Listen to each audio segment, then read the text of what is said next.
এইটি হচ্ছে একটা অ্যাস্টেরয়েড, যে পৃথিবীর বুকে এসে জন্মগ্রহণ করেছে। জানেন, এটা একদিন ছিল ঠিক চাঁদের মধ্য জায়গায়, যেখানে নাসা সে একটা কি পাঠিয়েছিল, তার ক্যামেরায় ধরা পড়ে এই অ্যাস্টেরয়েড। খুবই সুন্দর দেখতে, এখন আমার হাতে। চিনতে পারলে বলবেন যে এটা কি জিনিস।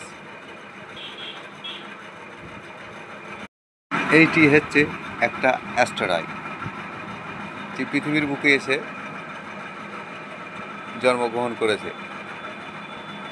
জানেন, এটা একদিন ছিল ঠিক চাঁদের মধ্য জায়গায়, যেখানে নাসা সে একটা কি পাঠিয়েছিল, তার ক্যামেরায় ধরা পড়ে এই অ্যাস্টেরয়েড। খুবই সুন্দর দেখতে, এখন আমার হাতে। চিনতে পারলে বলবেন যে এটা কি জিনিস।